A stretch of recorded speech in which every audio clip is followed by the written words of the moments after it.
I'm the editorial director here at Warning Lounge. I'm joined by VJ of the CEO of the Americas at Oris. And this is a panel on, building a legacy with Oris. We're going to be talking all about their limited edition Gehrig watch that was just released, which VJ has here. Yes. And before we start, we're going to play a short video on the screen back here. So just step aside so you guys can see the screen and play that video.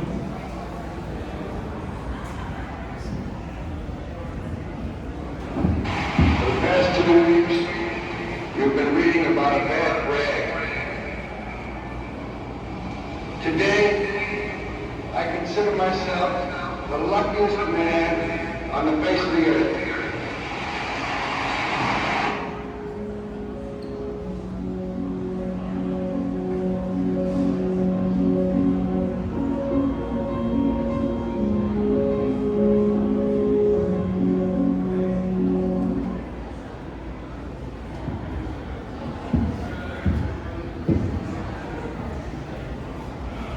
Very short video. Very short film. VJ, welcome to Wind Up Chicago. It's great to have you here again. So it's great to have Oris here in town for Wind Up. I wanted to start the panel just by asking about the baseball angle, just sort of like at a high level. Oris has worked with Major League Baseball and Major League Baseball teams for a while. Why? What is the connection between baseball and watches as you see it? Why is it special? Well, first, thank you for having me here. It's nice to be here in Chicago. Thank you all for attending today. Baseball for us, it started as really something from an advertising perspective we wanted to do. As a brand, we wanted to build our awareness. Like most watch people know Oris, but as general public people, we've been raising the profile of the brand among the general public. So we started advertising with the Yankees and did some other things in baseball, but that's kind of what brought us there. And then when we did that, we wanted to do stuff around product that made sense with baseball, but also very on brand for us. So we started thinking about people and who would be appropriate for making watches for, and then looking at the humanitarian side of things. Obviously, there's a lot of great baseball players in Major League Baseball. There have been many, but we wanted to find people that were not only good on the field, but really good off the field and doing things for their community. So it started with Roberto Clemente, with the Roberto Clemente Foundation.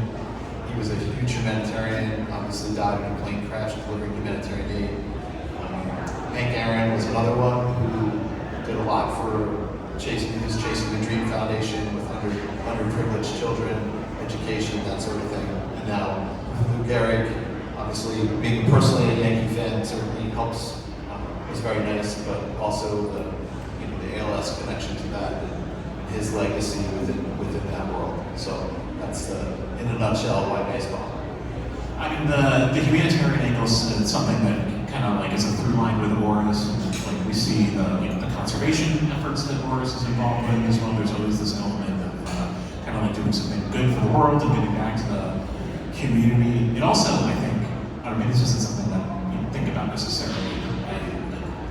I feel like there's an additional connection between baseball and watches, and that they're both kind of these like old-fashioned, like almost like anachronistic things, like with a lot of history behind them, and they require kind of like there's like a slower pace to baseball than most other like popular sports, and like watchmaking takes a lot of patience to master. And there's a connection there too. I think that's what certainly, and I think to your point, like the history of Oris, especially 1904 was our date that we started, and kind of the history of baseball in America over time. So having that same consistent history.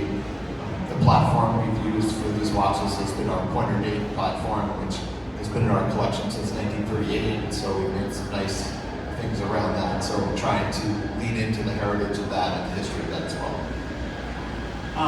You mentioned the Roberto Clemente and Hank Aaron watches. Those watches sold out in both really fantastic releases. What did those two projects teach you about doing this this sort of watch in the right way, kind of like heading into the Lou Gehrig piece? Yeah, I think, I think it taught us, first of all, like just the people involved were just people. Like, there's a lot of like big names, and obviously the Clemente Foundation, the Roberto Clemente Award is given each year in baseball to people who do great humanitarian things for society. So each team nominates someone to receive a Roberto Clemente Award, and then there's a winner. So I think it taught us like the ability to we placed a watch on each one of those people. We gave them to the past winners. So it taught about spreading the word about those things, and I think it all culminated this year with the launch of Lou Gehrig. Like on Lou Gehrig Day, which was June 2nd, we launched the watch at Yankee Stadium with Aaron Boone, who's the manager of the Yankees. But also on that day, we had 16 managers of baseball wearing the same watch across the world, so that the effect of that was really well. And I think just making a really attractive watch with good cues to the people, good Easter eggs on them, that was something I learned as well. Yeah, it's not like an over-the-top kind of like, it's a tribute obviously to the Gehrig, but it doesn't have his number, or like his face on the dial. His face, that's it, exactly. So, and I think Oris, when we do things like that, whether it's baseball, whether it's, we did jazz series pieces, we always try to find subtle design hints, subtle design cues that pick up on those people, not just something that is just in your face kind of thing. So let's talk about Lou Gehrig a little bit. For those of us, for those of you in the audience, I know a little bit. For folks who might not be aware of who Lou Gehrig is, or why he's important, and why even someone like me, who's a Red Sox fan, can appreciate and admire Lou Gehrig. Tell us a little bit about like his life and story, and why he's important and such a revered figure, not just in baseball, but kind of like in American culture and society. He has this larger than life presence still. Yeah, I think he grew up in New York City to German immigrant parents, and I think from a very young age he was taught to work. Like his mom was the central figure in his life. His mom worked a lot in Manhattan with other families and doing a lot of things for people that were more well off than they were, like maid or cleaning or whatever. He helped her do that for a long time. Then she got a job at Columbia University, and he ended up going to Columbia as he grew older. But grew up pretty, I'd say, rough and tumble. It wasn't like you think about players of today and making millions of dollars and doing all this stuff. They were not like that whatsoever. I mean, I think they in the off season they sold cars or they did something. Like it wasn't like they had another job in the off season to keep them going. And he was well known for his work ethic, his strong just sense of purpose, and he was a very quiet person. Like he was not a boisterous person at all. And we think about someone like, for those of you who know baseball, the name Babe Ruth obviously is someone that's very well known in baseball circles.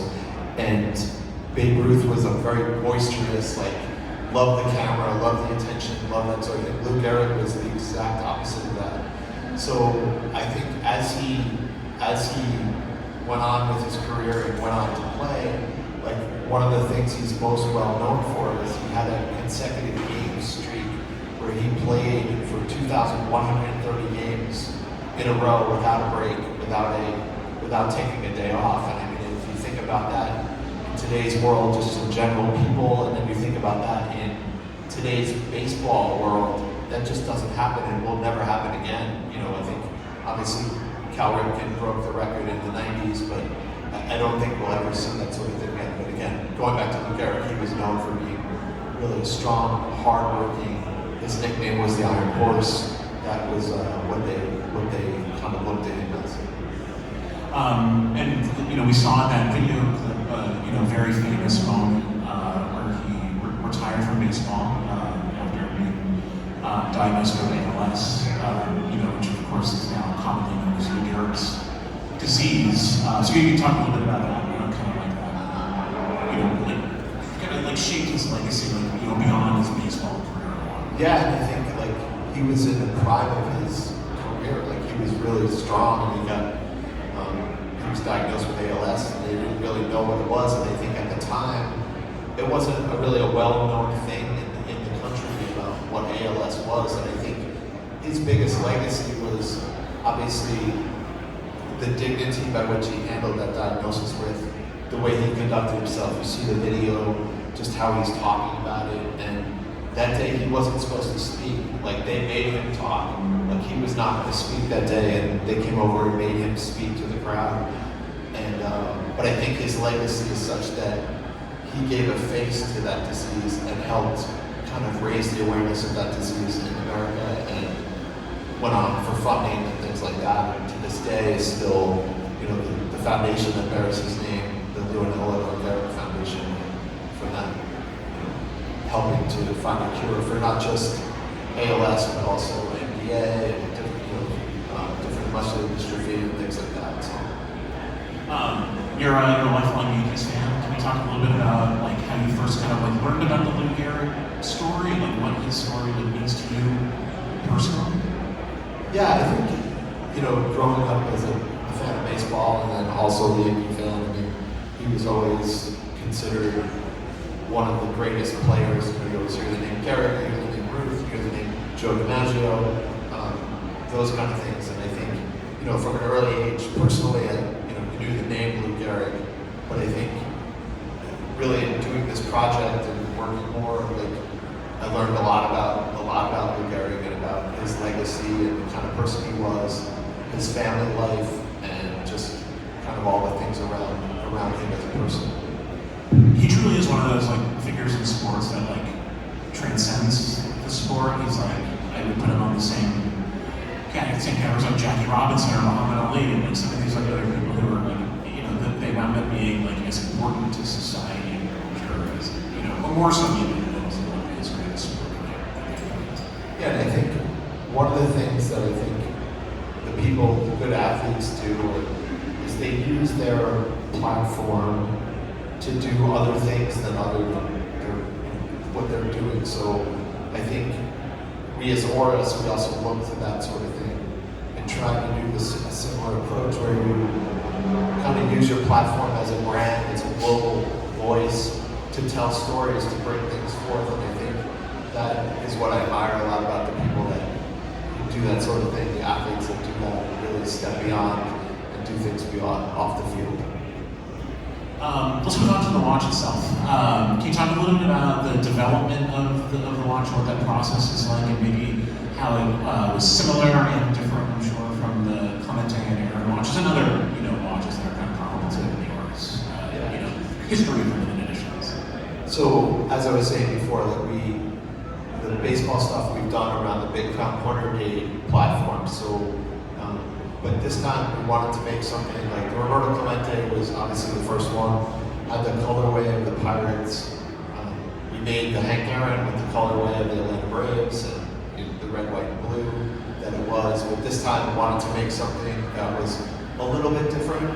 So looking to the design, our pointer date actually came out in 1938. So right around the time that Lou Gehrig was playing, did the pointer date come out. So we try to find a design. So in the Lou Gehrig watch, if you notice the numbers, all the even numbers are there, but the odd numbers are hash marks on the dial. They're not, all the numbers are not represented on the dial. So that's a different thing, and that's more indicative of the time period that watch was in the late 30s for us, the early 40s that you see.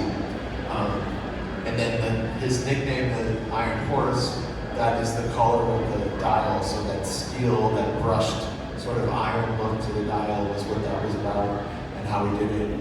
The number 4 in the pointer date is highlighted.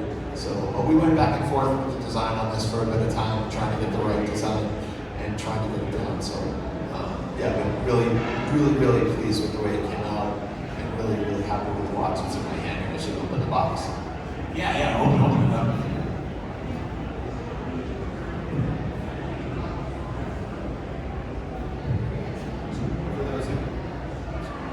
For those of you who haven't seen it, it's come down and see us, but it's really nicely done, and on the back it has the engraving of Gehrig, him giving his speech there, but and it comes with a separate NATO strap in the Yankee colors as well, in this commemorative box, and then it has a limited edition baseball card with it as well.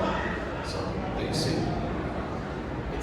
It's a very like tasteful limited edition, as all limited editions are, and it would be, you know, I mean, going back to what you were saying about Gehrig's character and his and the way he lived his life. You can pass it right if you guys want to see it. It really would have been inappropriate to do something like super flashy or over the top with this watch in particular. Yeah, and when we did the launch event, we did it with John Howell, who was the president of the Gehrig Foundation.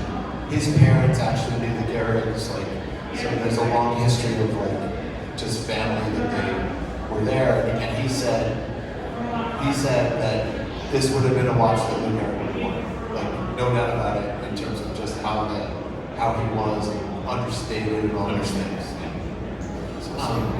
What was it like for you to have a chance to, as a Yankees fan, like what was it like for you to have a chance to kind of like work with the Yankees, work with Lou Gehrig's foundation to create this something incredibly meaningful?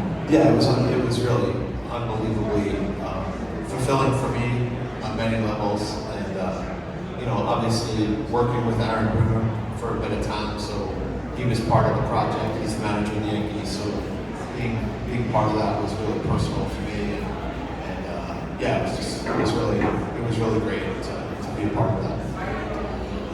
Can you talk a little bit more about the foundation and the charitable cause that the watch supports? Yeah, so they do a lot of work around, like I said, around ALS. They also do work with muscular dystrophy and doctors. They fund a program at Columbia, and at Columbia University is the only place where they lend Lou Gehrig's name to the actual clinic that they were doing.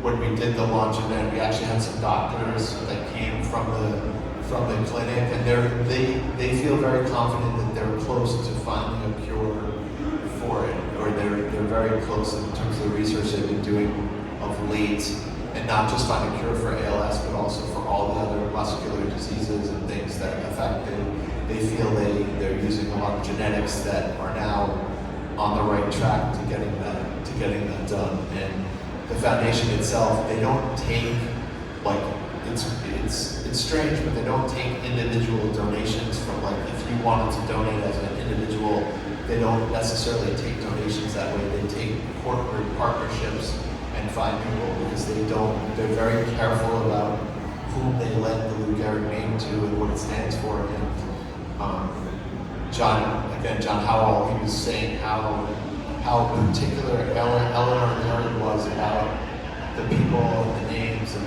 making sure that the right thing was done and following through with that. Yeah, you don't see like a lot of like Lou Gehrig merch, you know, out there. It's like, it really is sort of like I mean, it's almost like secret, you know, to like have that opportunity to like, you know, use his likeness, use his name on a product. And I think the other thing, like in baseball, that they do on that day is like everyone has there's so many causes, or there's so many organizations that work around ALS. Each team has their own sort of support that they follow. The Yankees have one that's different than the foundation that we supported, but the Yankees have like the greater chapter of ALS in New York City. So it's, but it definitely, everyone's working towards the greater good. Can you just real quick talk about the importance of having other managers, like, you know, where to watch on the day, what that process was like? I imagine there was like a certain challenge involved in like kind of like wrangling everyone to. Yeah, it was a little bit of a logistical challenge getting product to everybody at the same time, finding out where they were. But I have to say, just going back to dealing with some of these, they're people, right? Everyone is just, and developed a nice relationship with a lot of the managers in MLB, and they're all in, basically had a group text with all of them, and they all were like very excited about wearing it. So, and it was